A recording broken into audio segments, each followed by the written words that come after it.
Job chapter 13, and we'll get started. You see the condition of Job here. He answered Zophar in chapter 12, and this is a continuation of answering Zophar. Job here, and I'm telling you, he's about as genuine as you get. There is no black clouds hanging over in his past life. There is no evidence of him ever doing somebody wrong. There are no witnesses that's come forward and say, Job, you did me wrong. Now, I'm talking about it. Later on, he goes into his defense. And as far as being a righteous man, he could probably take the cake. And remember, the Lord himself said, Job, Noah, and Daniel, those three might make it into heaven on their own righteousness. And that's what God said about him. So this dude is righteous.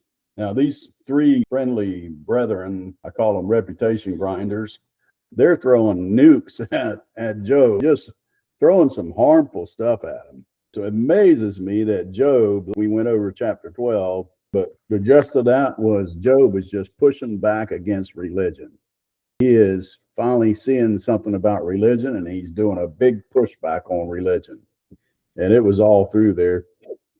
I'll go through it again sometime, but then he comes up in chapter 13 and he continues. And there's a lot of similarities in chapter 13 as there were in chapter 12. Some of it we might end up going back over. But look at verse 1, chapter 13, verse 1. It says, Lo, my eye hath seen all this. What? What is he saying? Well, in the short context of the thing, he's talking about back up here in verse 15 and 16 and 17 and 18, 19, 20, 21. He's seen the Lord do that stuff right down in these last few verses that he was talking about the Lord. And he's saying, I've seen these things. Look at a couple of them right here. Look at verse 15. He withholdeth the waters, and they dry up. Also, he sendeth them out, and they overturneth the earth. With him is strength and wisdom. The deceived and the deceiver are his. He leadeth counselors away spoiled. He maketh the judges fools. That's my God, and he's got some power. He looseth the kings, and he girdeth their loins with a girdle. He leadeth princes away spoiled. Take these leaders, men, lead them away spoiled. Overthroweth the mighty. Take mighty men and just completely overthrow them. He removeth away the speech of the trusty, and he taketh away the understanding of the age. Job's saying, I've seen all this. I've seen how God works. Even back there, the tabernacles of robbers prosper. Job's saying, I've seen the wicked get away with things for a long time, and I've seen the good get hammered. And Job is saying, I've seen all this stuff. He poureth contempt upon the princes, and weakeneth the strength of the mighty. He discovereth the deep things out of darkness, and bringeth out to light the shadows of death. He increaseth the nations, and destroy. Job is saying that. Job's saying, I've seen him increase the nations and then destroy them. So he's talking about, I've seen some things about who God is. And he's saying, I'm not inferior to you, these three friends here. He taketh away the heart of the chief of the people of the earth, and causes them to wander in the wilderness, where there is no way. They grope in the dark without light, and maketh them to stagger like a drunken man. But he's saying, I've seen the Lord do this. And he's going, I'm not inferior to you. Look at verse 1 in chapter 13. O my eye hath seen all this, and my ear hath heard and understood it. And of course, he's referring back to some of the things that Zophar said. Look at verse 2. What ye know, the same do I know also. I am not inferior unto you. That's kind of the same thing he said back there in chapter 12, verse 3. He says, I'm not inferior unto you. That's where he says the wisdom is going to die with you. He's being sarcastic with him, but he's telling them off. Look at verse 3 here. Surely I would speak to the Almighty. Oh, that's such an important verse right there. You can have all this chimney music, all this noise out here. You got to shut that stuff down, and you've got to get back to that Almighty, and you've got to hear his voice. Look at this thing. Oh, I would speak to the Almighty, and I desire. You couldn't have a better desire than that, to hear the voice of God. You know what? He's the one that can calm the storms. He's the one that sees through everything. He knows why you're in what you're in. He knows the answers. He knows exactly, he knows how you're supposed to take it. He knows what he expects from you. He knows your strength. He knows whether or not you can finish it, whatever you're in. He knows that stuff. And he says, I desire to reason with God. Well, I'll tell you what, that right there is probably one of the most important things you can do. That's one of the first things you got to develop. We talk about going to church. We're coming here and we're all getting together. And I appreciate the fact that we've been able to go through this book of Job, this journey together with a few of us coming to the Bible and examine. And I'm telling you, I'm just giving you just some things that the Lord showed me. But I'm telling you, that's not even a thimbleful of what's in this book and what God has to say with it. So every time you read it, God's going to show you all kinds of different things about all kinds of different things. And I'm telling you, God will come alive and he'll point out things. He'll illuminate words to you and show you, look at this. There's nothing like when the Lord shows you something. But this thing right here is showing you something in verse 3. The most important thing you can do when you're in trouble like Job is turn off all the noise. So I wish y'all just hush up, just shut up and let me hear what God is saying. And if God ain't speaking, I just want it to be quiet until he does. And I'm telling you that right there, that's an important verse. I like the fact that you look at Numbers and it's 13, rebellion. Right in the middle of that is the number of resurrection. You want to resurrect out of something that went wrong? Seek God. Go get him. Look at verse 4. But ye are forgers of lies. He's telling his friends that. You're all a bunch of forger of lies. What are they doing into Job? Well, they're taking things that are, most of it's the right things that God is truth about God, but misapplied. And trying to take something that's pretty much elementary in God's system. You do right, God will bless you. Do wrong, God will get you. Those are pretty simple, but this walk of life is a lot more complex than that. In the process of walking in this world, I thank God that you'll see a little bit later, Job starts talking about the sins of you. Thank God that God gives us time when we're growing up and our brains are forming and we're learning how to calculate things and learning how to read and learning how to judge things. And they say a teenager, they can't see around the corner, even all the way up to 21 years old. And it is true. It's, the old thing is, a little kid will go, I knocked the glass of water off the table and go, it was an accident. No, it wasn't an accident. You got it 2 inches from the edge of the table. And you're grabbing your fork and your knife and you're trying to eat and your hand is going. Put the glass up in the middle of the table. But that takes foresight. And a lot of times the kids can't see that. It's just like as you grow older, you start thinking, we call a lot of things accidents, but a lot of things we just wasn't really thinking ahead of what's coming and what could happen and all that. Isn't that what the Christian life is all about, though, when you get to it? God wrote a book about what's coming. And boy, it is imminent. This thing is imminent. This thing is going to go down any time now. And I've got some friends, and I'm telling you, my heart just breaks for them. I got some friends that I've been trying to talk to them about the Lord, start talking about, what a great thing it'll be to live in eternity with no sin and no more crying and no more death, and start explaining there's not the whole government that's running everything. Nobody's going to lie. And what a wonderful thing this is going to be. People are going to live to be 500 and 600, 700 years old as children, and they're going to be healthy. And man, there's going to be just a blessing and joyful singing and playing. And boy, I wish, isn't that going to be great? And then you get on that subject, and the next subject comes out is who's going to win in the politics. Just like, good night. It's just, and you've been dealing with it for 14, 15 years. They haven't moved the needle a bit. And you're going, wait a minute now.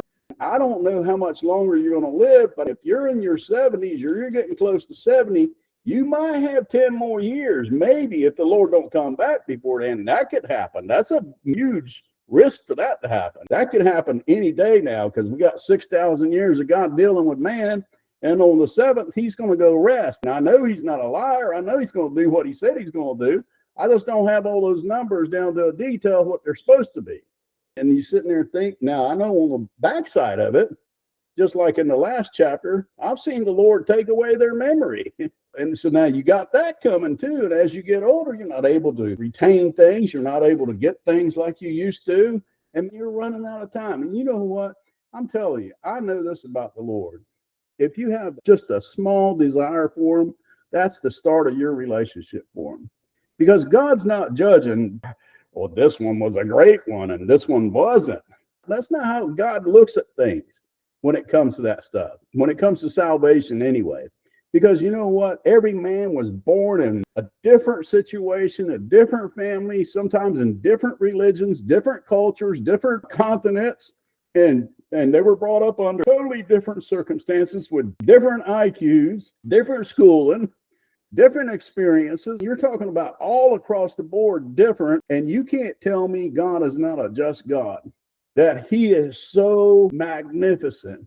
And you'll see it in this passage later on, that he is keeping track of everywhere every man has ever been.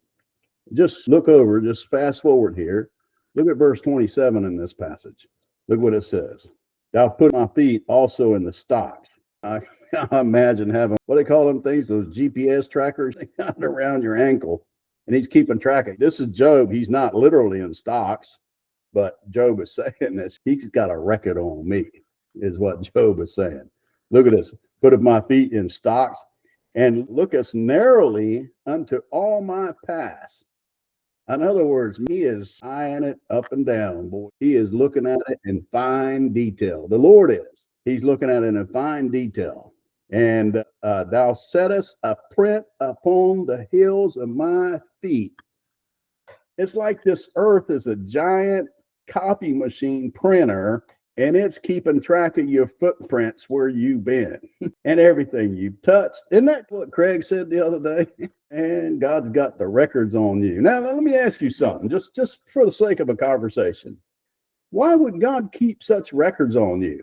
Oh, well, he had 48,678 pieces of hair yesterday, and 4 fell out, so subtract that and keep a record of that. Why would God keep such records? He knows why hair falls out. He knows exactly why. So he knows the backstory of, what's happening to you he can look at the hair falling out and go, well, that's connected to this and this is that. And you talk about he's not getting enough nutrients or hair or whatever it is. He's keeping track of all that.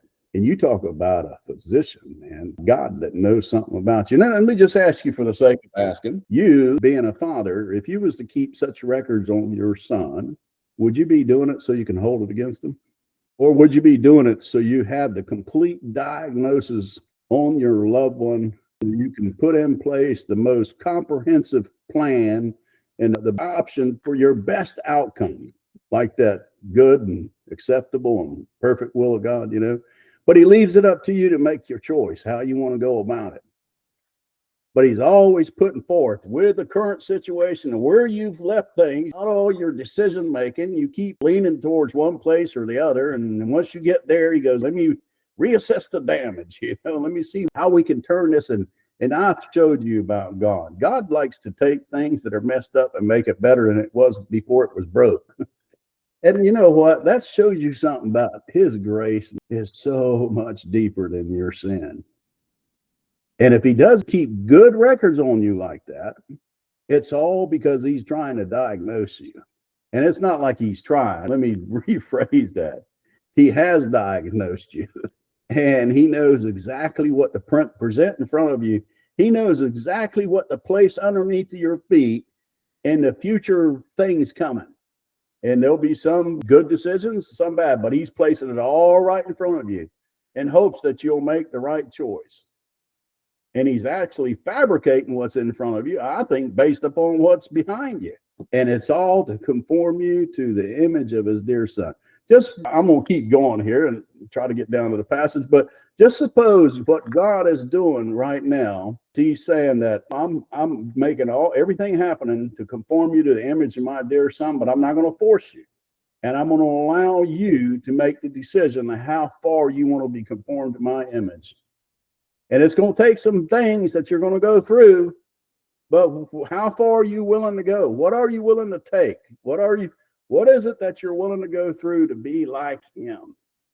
And that's a personal thing between you and him. And then when you show up in eternity, maybe you're set for all eternity. Although you all be without blemish, you all be perfect. Absolutely, no doubt. There might be some elements of him that is more detailed than you because you let him do the work while you were here.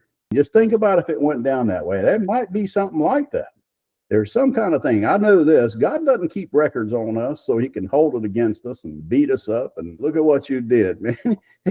If he did that, we'd never be able to raise our head. It would just be case closed, lost cause, done with him. Might as well just destroy the whole world. And I don't even know if I started all over again. Maybe, I don't know, he might have a better chance with monkeys. I'm just kidding. But honestly, man is the only fly in the ointment as far as the world is concerned. You know what? It was man that sinned against God. You ever seen a cow sin against God? I can't ever see one that's done that. Get back to chapter 13 here. Look at this thing. He says, you're a forger of lies. How often, I just want to mention this and go to the next part. If the devil is the God of this world, and he's the prince of this air, prince of the air, of the world right now, and he controls things, like Craig said, 99% of the world in the knowledge of God is corrupt, because he did that. He's a forger of lies. He's the father of lies, the Lord said. He was a liar from the beginning, the Bible says. And he's out there spinning lies. What lie do you think he has spun off to the Christian? You think the Christian is above deception? What lie? And if you connect it back to in the passage, what forger of lies Job is talking about is falsely accusing this man going through something down here on earth. It's because of something he did in the prior. That's the forger of lies. So guess what religion has done? Seen it time and time again. The reason why that fellow's going through that is because of something he did in his life, or because of who he is, or his past life, or been through, or well, he was down there a drug addict or a drunkard, or he may still have all those problems, but they may be much better off than you. Just don't know. See, you can't diagnose this thing, because God's the one keeping records. You know why God made it so complex? Why would he create so much variable in between? I actually asked the Lord that. You know what the Lord said to me? He said, well, how would you do it if you had to judge everybody? God's scratching my head. I'm thinking, wait a minute here. Well, if you're going to have to judge everybody, you have to have them all born with the same IQ. And we can't have differences in looks, because one will get an advantage over another. So let's make them all the same looks. Let's all give them the same parents and all the same school and all the everything same, and start them off at the same line and shoot the gun. And then the real effort, the real one, it's the effort in it. It's the desire. It's the one that ran with the most heart, the one that went after it with all his heart, and whatever it was. That's what God was looking at, right? God looks on the heart. And boy, he sits there and I fire that gun, and oh, look at Johnny. Johnny's the one that crossed the line first. Lord says, how boring would that be? The reason why I scrambled it up so you couldn't judge. That's why. It's too complex for you to judge. Now, there's times when, like this right here, it's too complex. You better just shut your mouth and pray for them, and best you can do is say, hey, brother, if you need something, I'm here for you. But other than that, God help you. And just that's it. That's all you can do. And the best thing he can do is hang out with God and get answers from God. That's the best thing he can do. The only time you want to come together in a group like this, and it doesn't mean you can't come if your wood's wet and all that kind of thing. Your wood should be hot and burning, or at least got a good fire going on. And now you come together and encourage each other with more fire around. Well, there's some brethren out here that kind of we believe and think like we think. And it's not some hierarchy thing. We don't want to get into that. That's why I love to set up with Craig teaching on Wednesday night. You can tell the dude's got some fellowship going on. And you know what? One of the things is that man's been through some trouble. He's probably pretty close to modern day Job. It's got all the elements of it. Loss of child, loss of everything you got, false accusation. He's got all that on his plate. He's had all that. And I'm telling you, man, he's a character, man. And you see him the way he talks about God.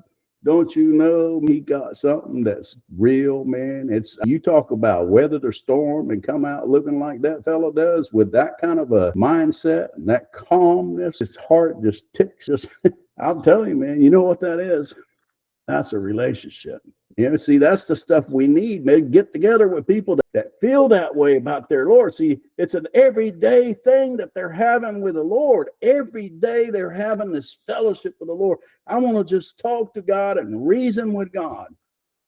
And boy, it's nice, though, because it does get lonely out here in the world and going about, and you really try to talk. I think I ran one of my subs off the other day because I've been hitting them a little here and a little there, and I get under conviction, man, because I'm feeling like, man, time is up, man.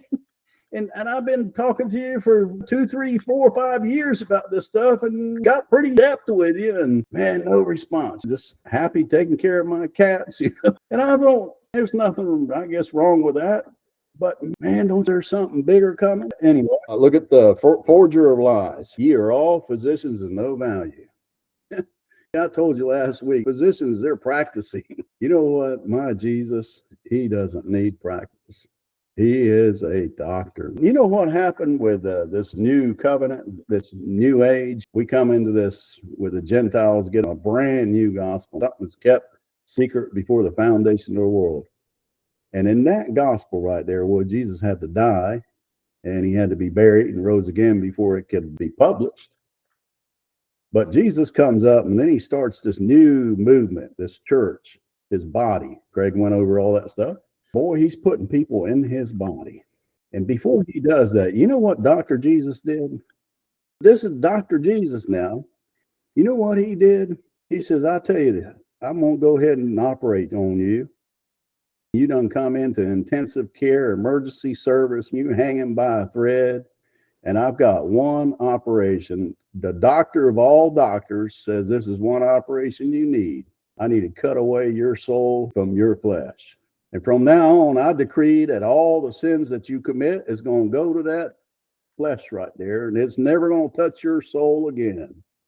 And your soul is not going to ever sin again. And therefore, you can come see me anytime you want to. It won't be like the Old Testament where you better do what you're supposed to do, and boy, you ain't going to enter into the presence of God. I keep saying, I told my neighbor the other day, the same along the things, trying to hit this thing about works and all that thing. Man, I'll be if after all that your soul is separated from your body and all that. And he sends me a video of Romans, of this guy preaching. He said, one of his best preaching I've ever heard is Romans chapter 12, verse 1 and 2. And it's a pretty good sermon, with the exception of they keep making that, I beseech you therefore, brethren, by the mercies of God, that you present your bodies a living sacrifice, holy and acceptable unto God. And man, they just don't realize the other passages in there that's talking about your body is no good, man. Even though God's going to use it as a temple, you're in his temple, you're in his body. He uses it like an outside shell. And when he's saying that, the reason why you got to have the mercy of God is because you're off that ain't pleasing to him, but you're bringing it to him and say, God, this is all I got. And you can do what you Johnny will please. And you set it apart. That means holy. You set it apart. And God said, I'll accept it because of my mercy.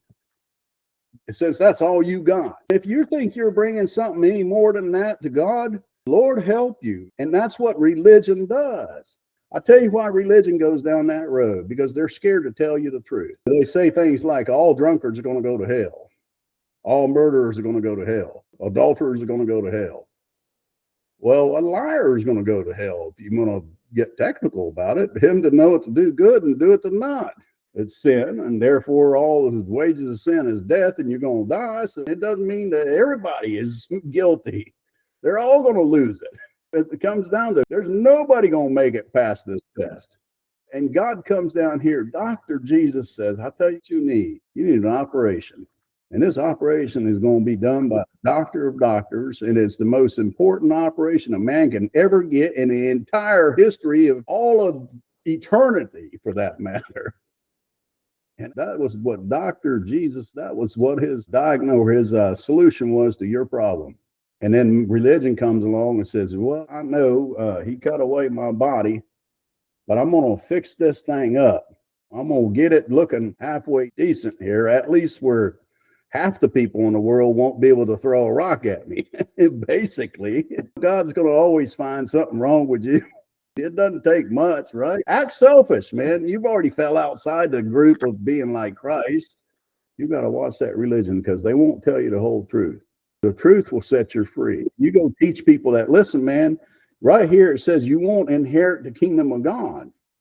It just means you won't inherit some inheritances. And that's also limited to when you were in the flesh drinking. When you were in the spirit doing something good, you're actually getting an inheritance. So it's not like you're losing everything. You might be losing some because when you could have been doing something that the Lord wanted you to do, you were over here drinking.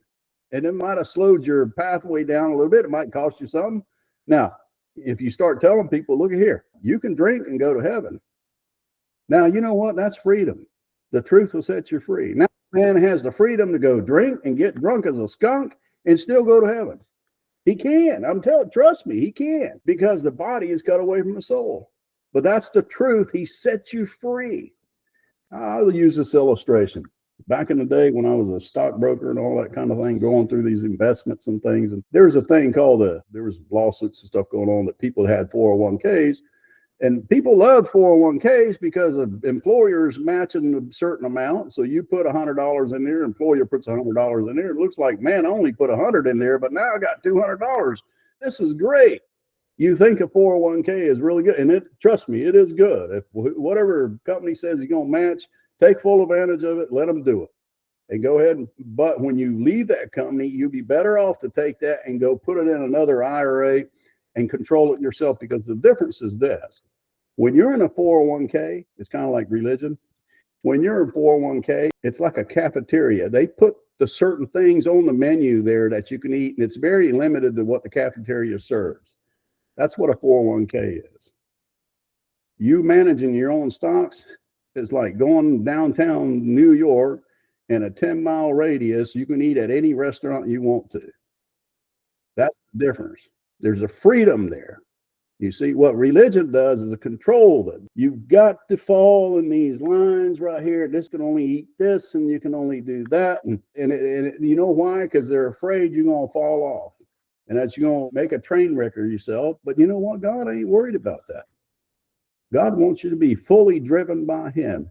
And this is the conclusion that you ought to come to at somewhere in your life, that, look, I can't ever get this flesh to be pleasing to God. Every time I put so much effort into trying to get that fellow to come up to par, and every time something pops up, you like trying to hold 16 ping pong balls underneath the water in the bathtub with only 10 fingers. You know what I mean? It's just like, I can't do it. And you come to the conclusion that I can't do it. And about the only thing that you can do, come to the Lord and say, Lord, I want to hang out with you. You know where godliness comes from? It's imparted. You don't become godly by making your flesh in the discipline and all that do things. And that's what religion teaches. And part of the reason why they teach you got to do this and you got to do that, and you can't, once saved, always saved, can't be true. You know, you can't say one thing and live another. You know why? Because if you say one thing and live another, you won't come to church and put money into place. So that doesn't go along with our 5-year growth plan. You got to come and attend, and you got to do this and listen. No, you know what you got to do? Get up every morning and talk to Jesus, and to talk to him during the day. When you run into a problem, you're trying to unscrew a bolt or trying to fix a tire or trying to deal with a bill that you don't know how to pay, talk to Jesus, man. He'll come along. He'll help you, man. It's funny how he'll get in there and talk to you, man. But that's a personal relationship all the time. Man, read a little verse here. You come to the Lord. Sometimes I feel like I've been too hard on somebody, and I come to the Lord go in there, and he'll show me, he said, look at there, Isaiah 52. Look at verse 8. And cry loud. He raises his voice. And he's telling you what's coming. You know what Jeremiah got in trouble for? You know what? Nebuchadnezzar's coming, and God said for us to lay our arms down and go along with Nebuchadnezzar. As long as we did that, we'd be fine. And boy, people didn't want to hear that. And they got mad at him, threw him down in a dunghole. And you know what? That's kind of what we're supposed to do. We're supposed to tell people, hey, listen, it's coming. I know you got to be gentle about that and all that. It all comes back to your heart, though. How does your heart feel about that? Are you really worried about them? You really care about them, man? You see them just keep going and on. You see no change, and you're trying to help them. You think God will use that, and he'll do something in spite of you. The thing I don't want to do is get to where I'm not saying nothing because I'm afraid of them not liking me no more. And I think there might be some element of that might happen. But anyway, that's neither nor here. I feel for them, man. I know they're saved. I'm something I talk to. I got no doubts that they're saved. I know better than they are. They're no worse than I am. I know that. In fact, they're better characters than I am. And they said that they love Jesus Christ. You got no problems with Jesus. You say, well, you got to say this and you got to repeat after me, and it's got to be in this. It's not like that at all. But look back here in Job chapter 13. Let's get that. Let's go ahead and get down here. Look, it says, no physicians of no value. I'm telling you, that's why Dr. Jesus, you want to get to know him. You talk about somebody who knows every detail about you. He knows things about you. And that's the thing. You can go to him and you can talk to him and you can be open with him. Look at verse 6. Hear now my reasoning and hearken unto the pleadings of my lips. Job's saying, just hush up a minute and listen to what I got to say. After all the bombardment they put on him, will you speak wickedly for God? Boy, you're going to say something wickedly. You're going to say something and it's out of turn. All what these guys were saying were true, but it wasn't supposed to be applied to Job. And they were speaking out of turn, man. They were saying something that wasn't true. And part of the reason why they're throwing that on Job, because they're really worried about their own hide. And they're saying, we got to find something wrong with Job because Job looks like a pretty clean dude. And if that can happen to him, we are in trouble. And that's really what's going on here. So they're trying to dig and find something with Job. But Job's saying, just listen to me. And anyway, he goes on and were you going to talk deceitfully for the Lord? A lot of religion does that. They'll say the Lord said, man, the only way you can counter that, I promise you, the only way you're going to counter that is to be in the book yourself and let God show you. Talk to God. Talk to him. Ask the Lord. Ask Jesus. Go, Jesus, is that thing right? And you better trust that Holy Spirit inside you. He's your guiding light. He's the one that's checking you, making sure that you're going in the right way. Don't ever lose that still small voice on the inside. That's your guide. Don't ever hand those reins and let somebody else take a hold of your reins where now they're starting to control what you do and what you don't do. You make sure whoever's got those reins, the Lord. Make sure it ain't a preacher telling you to stop drinking. Make sure it's not a preacher telling you to stop listening to some wild music. Let God tell them, man. I tell you one thing. When you see God tell them and they do it, boy, it's genuine. And it'll make you rejoice because you ain't the works of your own flesh. You know, the works of your flesh, it's going to break and fall apart sooner or later. Look at this thing in verse 8. Will you accept his person? Will you contend for God? Will you take God as he is? What you mean? It says our thoughts are not like his and our ways are not like his, but will you sit up there on his throne and will you take everything in like he does and make judgments like he does with no respect to persons? Knows how to look at a guy down in the gutter and judge his entire life. Another guy that's been on top of the heap, man, the entire life. And I'm telling you, God's able to see through every bit of that. And he's the one that's able to judge. And you can't get up there and speak for God in those matters. And that's what these guys were doing. He says, is it good that he should search you out? And Job is calling him out on the carpet. What if God put the spotlight on you? And what if he started go digging around in your backyard? That's what Job is telling them. You guys better be careful. Look what it says. Or as one that mocketh another. Job accused him of mocking him in the chapter before. You going to mock another man? And do you so mock him? In other words, by mocking another man and thinking that I'm smart enough and I have enough insight to know what's going on in your life, kind of some things down in your life to say, hey, here's what's going on in your life. And by doing that, you're mocking God. Going to sit there and speak. And the true reason and why they're doing all this is because, man, they're running scared. Look at this, verse 10. He will surely reprove you if you do secretly accept persons. Now, God, you're not a respecter of persons. That's why he's kept track of. That's why he's had everybody born at a different platform, different time, different place, different everything. And he's able to see through all that. Look at verse 11. Shall not his excellency make you afraid? And we talked about his excellency a while ago back there in verse 27. He's so excellent. Man. You talk about keeping track. He's been keeping track of your footprint since you were walking around. You talk about doing something here and his dread fall upon you. Members are like ashes and your bodies to bodies of clay. You're just nothing like ash and clay. Hold your peace. Let me alone. And I may speak, and let come on me what will. In other words, he's saying, man, just hold your peace, shut up. Let me have my say, and I'm just going to say this, let God do what he's going to do with me. Let it just go ahead and come on, man. Come on. It's a straight up thing that Job is saying there. That's what God likes that stuff too. Wherefore do I take my flesh in my teeth? That's definitely taking flesh and putting it in your teeth. I don't know if he was literally trying to bite the boils off of them or trying to remove some of that stuff on them, but it shows you an indication of going through the tribulation. He was, look at here, putting my life in my hand. In other words, committing suicide by biting my own flesh. I'm telling you, Job is a lot further down than we can imagine in his pain and suffering, and still being able to hold his integrity like he is. You talk about a righteous man. You ain't heard him say nothing that's mean or ugly in a sense of, I'm done a little bit, and what these guys have gotten is pretty much they deserve. But he's been relatively kind to them, actually. Look what it says in verse 15. This is one of the greatest verses. Though he slay me, yet will I trust in him. Well, what a thing. Though he slay me, yet will I trust in him. You know what the world says? Though he slay me, I'll trust in myself. Though he slay me. Isn't that how it is out there in the tribulation, man? The rocks are falling on the men and the wrath of God is on them. They're shaking their fists at God, cursing God. And though he slay me, I'm going to trust in myself.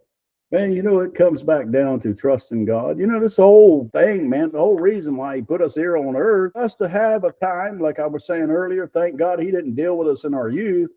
But as we get older, we're supposed to get to know him and learn to trust him. And I say trust him, I'm talking about getting in some dark storms and know that he can get you through on the other side.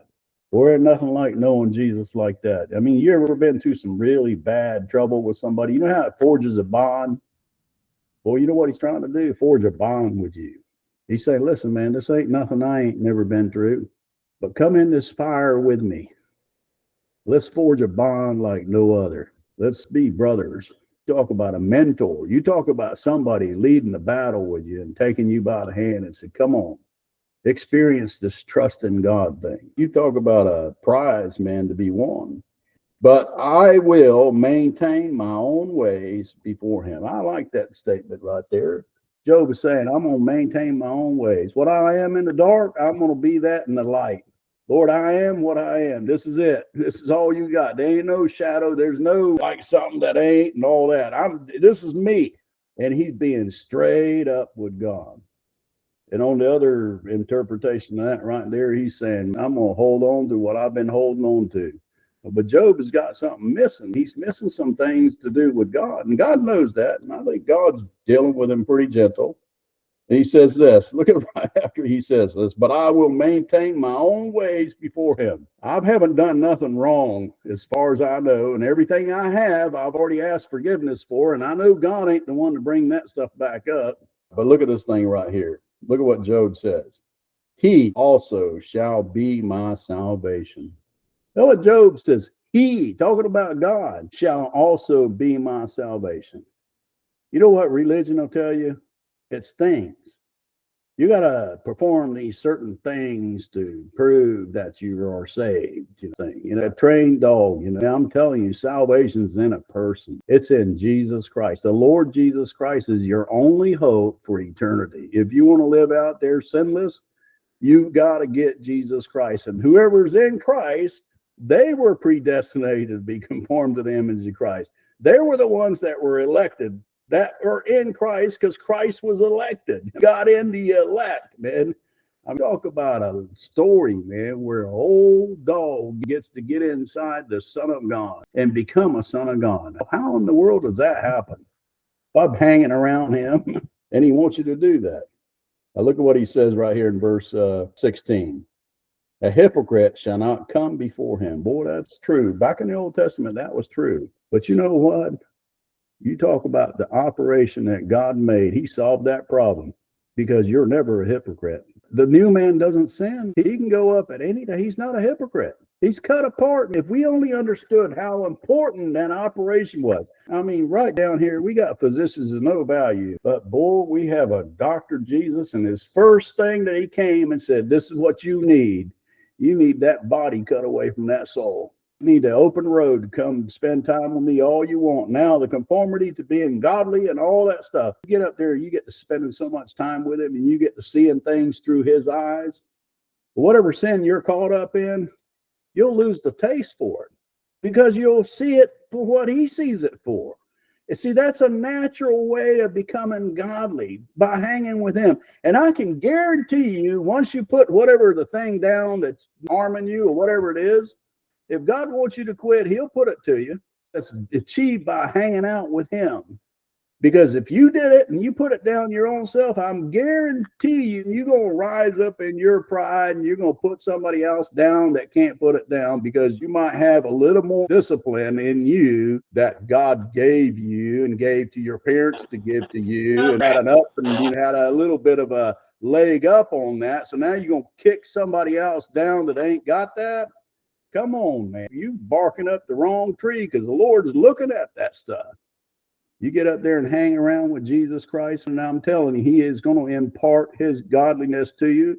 He going to let you see things through his eyeballs. And when you do, whatever those things are that plague you, that thought that gave you some sort of comfort or whatever it is.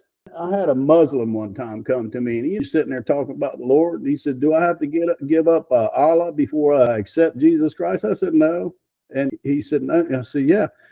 I said, oh, taste and see that the Lord is good. How can I expect you to give up whatever it is you got till you taste it and see that the Lord is good?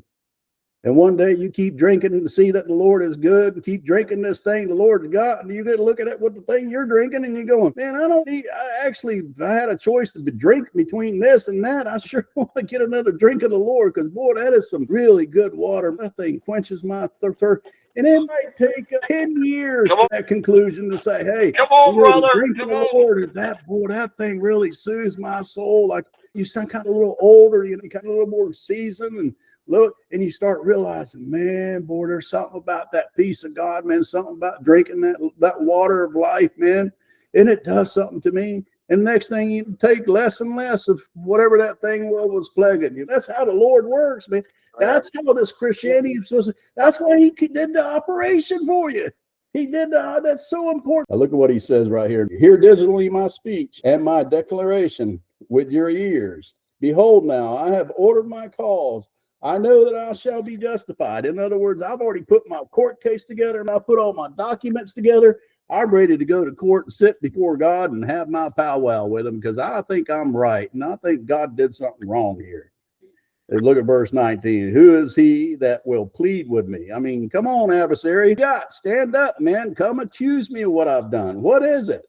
If you don't, I'm going to give up my ghost. Only do not two things unto me. He's talking to God. Then will I not hide myself from thee? And this is two things they asked God. Withdraw thy hand far from me. Quit beating me. Man, I can't take much more of this. How do you expect me to answer you and do all this with all this stuff happening, man? God, just please take your hand off for a little while, and let not thy dread make me afraid. He says, man, can you lift it for a little while? And then call thou, and I will answer. Just speak to me, and I want to answer you. Let me speak and answer thou me. If you don't want to do that, then let me speak and answer me. You've been along that way for a while, 2, 3 years, man. Everything you pray seems to go the other way. It's like, what's going on? How many are iniquities and sin? Look at that thing, come right back to that. How many of my iniquities and sins? And make me to know my transgressions and my sin. Go ahead and point it out, Lord. Show me if this is something I did in my youth. Look at this. Wilt thou break a leaf driven to and fro? And wilt thou pursue a dry stubble? Will you take a leaf that just blew off the tree because it's dry, and there it is floating down in the wind? You go chase that thing down and get it down on the driveway and stomp on it and twist your foot and grind it up into powder? Would you do that? Because Job's saying that's what I am right now. I mean, he sees God that's not even in the same ballpark. For thou writest bitter things against me, and makest me to possess the iniquities of my youth. Well, he's connecting this thing way back there. But you know what? In hindsight, when you look at it, hadn't God been gracious to let us grow up, give us, thank God, some of us 50, 70 years to come around to understanding who he is and dive in for ourselves into his love letter, his book that he wrote us, and then start digging in there on our own and start seeking him and start developing that relationship with the greatest being in the entire universe. Man, what a neglect to leave that off and live this many years. What a thing. You know, it only takes 72 hours to read the Bible. 72 hours there, and hadn't read through it one time. Thou puttest my feet also in the stocks, and lookest narrowly unto all my paths.